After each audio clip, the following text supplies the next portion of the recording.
As the first light of dawn touches the holy waters of the Ganga, a divine silence fills the air. Here on the northern edge of Kolkata stands a temple that has been radiating spiritual energy for over a century. The Dakshineshwar Kali Temple, the place where the boundaries between the human and the divine slowly fade away. Built in 1855 by Rani Rashmani, a woman of immense faith and compassion, this temple was dedicated to Bhavatarini Kali, the mother who liberates her children from worldly bondage. Little did she know, this temple would soon become the stage of one of the most profound spiritual awakenings in history. Soon after the temple's inauguration, a young man named Gadadhar Chattopadhyay arrived here as a priest. He would later be known to the world as Sri Ramakrishna Paramhans. Simple in appearance, yet extraordinary in devotion, his heart saw nothing but Ma Kali, the living, breathing divine. Every day, he would serve the mother not as an image of stone, but as a living presence.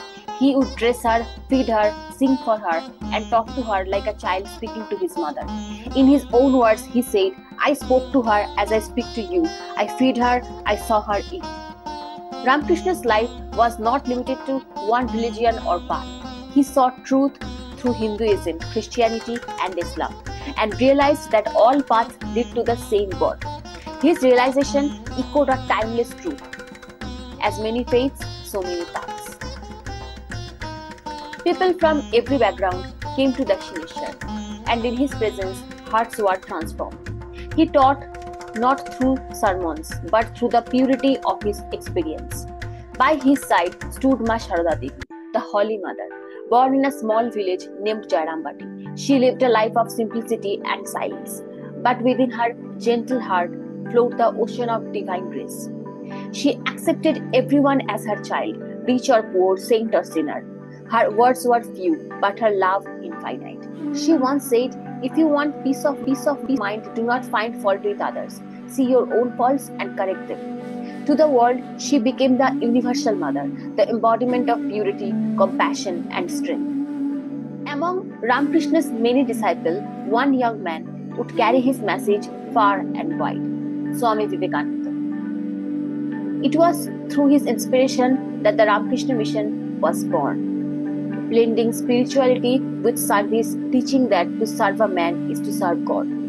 From Dakshineshwar to Chicago, their message echoed: each soul is potentially divine. The flame lit by Sri Ramakrishna Paramhans and Sri Ma Sharada Devi still shines through temples, schools, and service centers across the world. Even today, if you walk through the temple courtyard at dusk, you can feel it, the same divine vibration. The chants, the conch, the river bridge, all whisper their names. Here faith feels alive. Here love becomes devotion. Here the mother still watches over her children. The story of Dakshineshwar is not just history. It's a living journey of love, faith, and realization. And it continues in every heart that seeks the divine